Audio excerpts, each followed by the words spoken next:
KC. Venugopal जी, सचिन पायलट जी, रघुवीर Meena ji, stage पे Congress party के सब नेता, भाइयों और बहनों, प्रेस के हमारे मित्रों, आप सबका यहां दिल से मैं स्वागत करता हूं। और भीड़ में जो हमारी माताएं बहनें बैठी हैं, उनका मैं स्वागत करता हूं।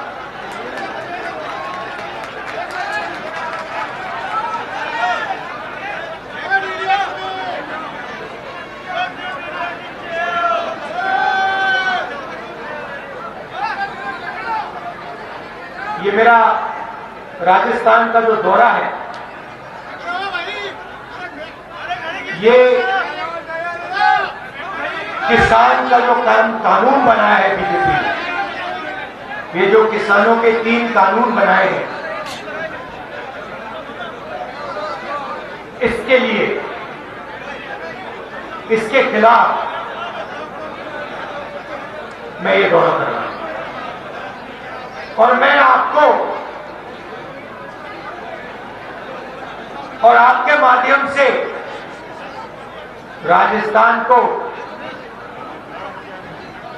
और पूरे देश को इन 3 कानूनों के बारे में बताना चाहता हूं, समझाना चाहता हूं।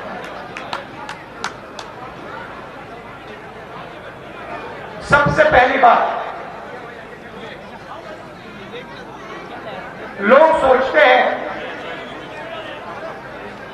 कि हिंदुस्तान में सबसे बड़ा बिजनेस गाड़ी बनाने का है, हवाई जहाज चलाने का है, मोबाइल टेलीफोन का है, मगर ये सच नहीं। भाइयों और बहनों, हिंदुस्तान का सबसे बड़ा बिजनेस कृषि का बिजनेस है। और ये सिर्फ हिंदुस्तान नहीं, ये दुनिया का सबसे बड़ा बिजनेस है। और ये बिजनेस बाकी बिजनेसेस जैसा नहीं है। और इस बात को आपको समझनी पड़ेगी, ये बाकी बिजनेस जैसा नहीं है। गाड़ी का बिजनेस देखिए, उसको महिंद्रा चलाते हैं, टाटा चलाते हैं, 1-2 व्यक्ति पूरे बिजनेस को कंट्रोल करते हैं। एयरलाइन का बिजनेस देखिए, उसमें इंडिगो एयरलाइन कंट्रोल करती है। बैंक का बिजनेस देखिए, उसमें HDFC बैंक है, कोटक बैंक है, 4-5 लोग इन बिजनेसेस को कंट्रोल करते हैं। पूरा का पूरा फायदा इन लोगों को मिलता है। मगर कृषि का बिजनेस ऐसा है जिसको कोई एक व्यक्ति नहीं कंट्रोल करता। ये ऐसा बिजनेस है, शायद दुनिया में सिर्फ ऐसा एक बिजनेस है जिसको हिंदुस्तान की 40% आबादी कंट्रोल करती है। और इसमें किसान हैं, मजदूर हैं, छोटे व्यापारी हैं, मंडी में लोडर काम करते हैं, मिडिल साइज छोटे बिजनेसेस सब्जी को प्रोसेस करते हैं, अचार बनाते हैं, कोई मूंगफली बेचता है। ये जो बिजनेस है, करोड़ों लोगों का बिजनेस है। और ये दुनिया का सबसे बड़ा बिजनेस है। मतलब 40 लाख करोड़ रुपए का बिजनेस है। 40 लाख करोड़ रुपए। अब नरेंद्र मोदी जी ये कानून इसलिए लाए कि वो इस बिजनेस को हिंदुस्तान की 40% आबादी से छीनकर हिंदुस्तान के 2-3 सबसे बड़े उद्योगपतियों के हाथ में देना चाहते थे। ये इन 3 कानूनों का लक्ष्य है। और मैं आपको सरल तरीके से ये कानून समझा देता हूं। पहला कानून कहता है कि हिंदुस्तान में बड़ा सा बड़ा उद्योगपति हिंदुस्तान के किसी भी कोने में कितना भी अनाज, कितना भी फल, कितनी भी सब्जी खरीद सकता है। अब भाइयों और बहनों, मेरा पहला सवाल, अगर पूरे देश में बड़े से बड़े उद्योगपति जितना भी माल खरीदना चाहते हैं खरीद सकते हैं, तो मंडी में कौन जाएगा? मंडी का क्या होगा? भाई और बहनों, मंडी खत्म हो जाएगी, मंडियां बंद हो जाएंगी। तो पहले कानून का लक्ष्य मंडी को बंद करने का है। मतलब जो किसान, छोटे व्यापारी का मीटिंग पॉइंट है, मिलने की जगह है, उसे तोड़ दो, उसे खत्म कर दो। और किसान को हिंदुस्तान के सबसे बड़े उद्योगपतियों के सामने खड़ा कर दो। दूसरा कानून कहता है कि हिंदुस्तान के सबसे बड़े उद्योगपति जितना भी अनाज, जितना भी फल, जितनी भी सब्जी स्टोरेज में डालना चाहते हैं वो कर सकते हैं। आज एक व्यक्ति के हाथ में, और इसको अच्छी तरह सुनिए, एक उद्योगपति के हाथ में हिंदुस्तान का 40% अनाज उसके स्टोरेज में आज है।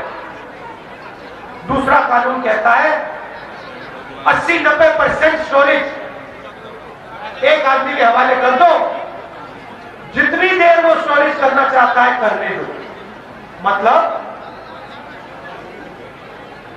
अनलिमिटेड जमाखोरी, अनलिमिटेड बिना लगाम के जमाखोरी, एसेंशियल कमोडिटीज एक्ट की हत्या। होगा क्या? किसान अपना अनाज, अपना फल, अपनी सब्जी बेचने जाएगा, उसके सामने हिंदुस्तान का सबसे बड़ा उद्योगपति मिलेगा। उद्योगपति के साइलों में, स्टोरेज में हिंदुस्तान का 80% अनाज होगा, सब्जियां होगी, फल होगा। जैसे ही किसान को अपना माल बेचने का समय आएगा, उससे 10 दिन पहले उद्योगपति अपने साइलों से माल निकाल के मार्केट में डालेगा, अनाज को मार्केट में डालेगा। जैसे ही वो अनाज को मार्केट में डालेगा, अनाज का दाम एकदम से गिरेगा और किसान को कम से कम पैसे में अपना अनाज, अपनी सब्जी, अपना फल बेचना पड़ेगा। उसके बाद किसान कंज्यूमर बनके अपनी ही सब्जी खरीदने जाएगा, अपना ही फल, अपना ही अनाज खरीदने दुकान में जाएगा। उस टाइम वही उद्योगपति मार्केट से अनाज खरीदेगा, फल खरीदेगा, सब्जी खरीदेगा और अपने साइलों में डालेगा। सब्जियों का दाम, फलों का दाम, अनाज का दाम आसमान में जाएगा और फिर किसान को दुगना पैसा अपने ही अनाज को खरीदने के लिए देना पड़ेगा। मतलब दो बार आपको चोट लगेगी, एक बार बेचने में और फिर एक कम बार खरीदने में। अब लोग सोचते हैं कि भैया किसान का नुकसान हो रहा है, हम तो मिडिल क्लास के हैं, हमारा क्या लेना देना। कोई कहता है कि भाई मैं तो व्यापारी हूं, छोटा व्यापारी हूं, मेरा क्या लेना देना, ये तो किसान की बात है। भाई और बहनों, नहीं, मिडिल क्लास के लोगों को भी सब्जी के लिए, अनाज के लिए, फल के लिए ज्यादा पैसा देना पड़ेगा। और छोटे व्यापारी, मिडिल साइज बिजनेस, छोटे बिजनेस, आप बात समझ लो, आज जो आप करते हो कल वो कोई और करेगा, एक बड़ा उद्योगपति करेगा। आपको मोदी जी ने 3 ऑप्शन दिए हैं, पार्लियामेंट में कहा, मैंने ऑप्शन दिया, मैं बताता हूं ऑप्शन। किसानों को, मजदूरों को, छोटे व्यापारियों को, स्मॉल मीडियम बिजनेस वालों को 3 ऑप्शन दिए हैं। पहला ऑप्शन भूख, दूसरा ऑप्शन बेरोजगारी, तीसरा ऑप्शन आत्महत्या। ये ऑप्शन दिए हैं। और होगा क्या? ये जो बिजनेस है 40 लाख करोड़ का बिजनेस, ये हिंदुस्तान की जनता को रोजगार देता है। इसके बिना हिंदुस्तान रोजगार नहीं पैदा कर पाएगा। जो आपका है नरेंद्र मोदी 2 लोगों को दे रहे हैं, और जो यहां युवा खड़े हैं, आपका भविष्य आपसे छीना जा रहा है। हिंदुस्तान की रीढ़ की हड्डी को तोड़ा जा रहा है आपके आंखों के सामने। ये नई बात नहीं है भाइयों और बहनों। इसकी शुरुआत नरेंद्र मोदी ने नोटबंदी से की। आपके जेब में से पैसा निकाल कर उन्हीं 2-3 उद्योगपतियों को दिया। उसके बाद जीएसटी, गब्बर सिंह टैक्स, सारे के सारे छोटे बिजनेस, मिडिल साइज बिजनेसेस को रद्द कर दिया, खत्म कर दिया, उड़ा दिया। भाइयों बहनों, रास्ता साफ किया जा रहा है, रास्ता साफ किया जा रहा है।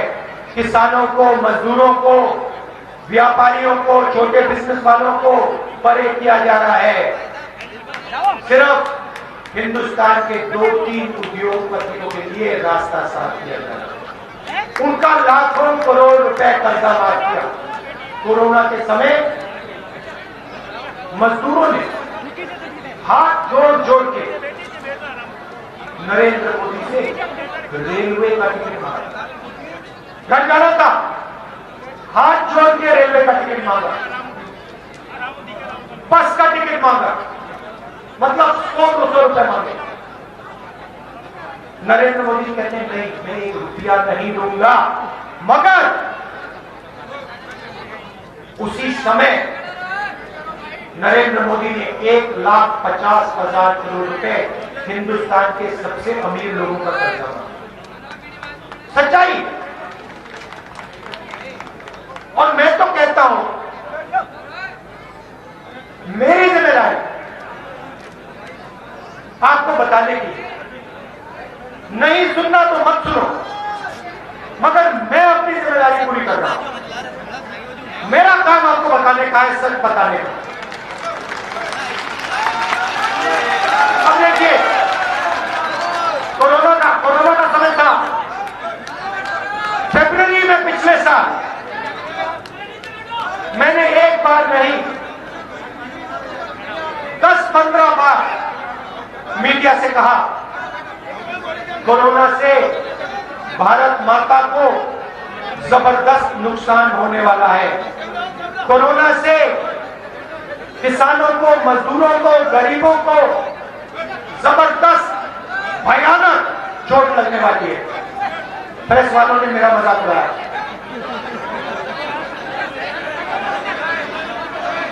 प्रेस वालों ने मेरा मजाक उड़ाया।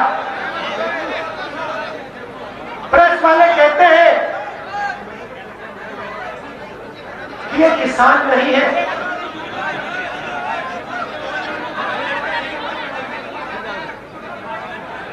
ये देशद्रोही है। नरेंद्र मोदी पार्लियामेंट हाउस में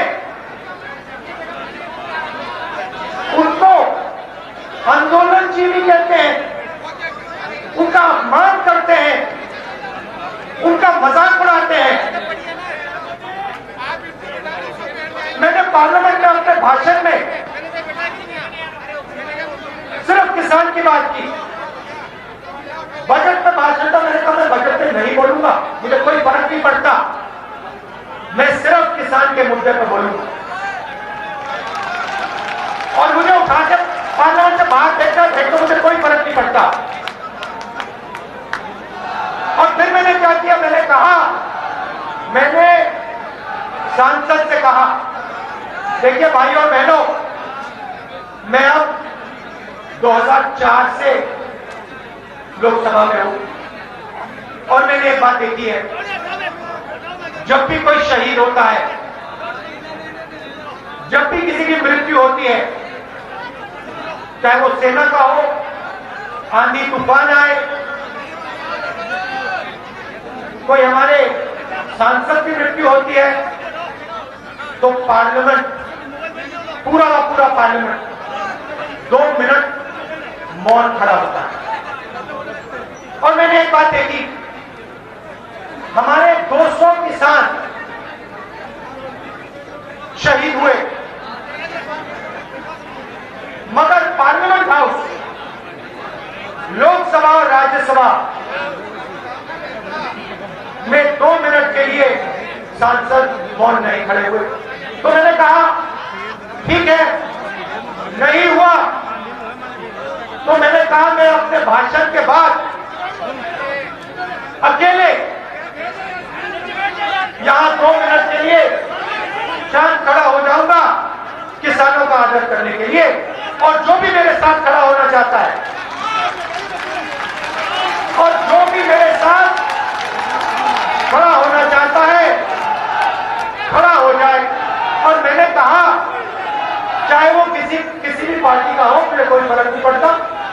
अगर बीजेपी का एमपी खड़ा होना चाहता है, खड़ा हो जाए, विपक्ष के एमपी खड़ा होना चाहते हैं, खड़े हो जाए, प्रधानमंत्री खड़ा होना चाहते हैं, खड़े हो जाए, मंत्री खड़ा होना चाहते हैं, खड़े हो जाए। मैंने कहा, और मैं 2 मिनट ऐसे चुप हो गया। मैं आपको बताना चाहता हूं और देश के किसानों को कहना चाहता हूं, मजदूरों को कहना चाहता हूं, ना कोई मंत्री खड़ा हुआ, ना कोई बीजेपी का एमपी सांसद खड़ा हुआ। विपक्ष के सब लोग खड़े हो गए, मगर बीजेपी का एक आदमी हाउस में नहीं खड़ा हुआ। तो दुनिया के सामने इन लोगों ने किसान का अपमान किया है। और फिर स्पीकर ने कहा कि आप लिख के दीजिए, और मैं आपको कहना चाहता हूं, मैं लिख के स्पीकर को दूंगा कि दोनों लोकसभा और राज्यसभा को 2 मिनट मौन में खड़ा होना चाहिए। और मैं लिख के दूंगा, और मुझ पर पूरा भरोसा है कि स्पीकर लोकसभा को 2 मिनट मौन में खड़ा होने देंगे। भाई मैंने क्या गलती की? जब मैं खड़ा हुआ वहां पे 2 मिनट के लिए, क्या मैंने गलती की क्या?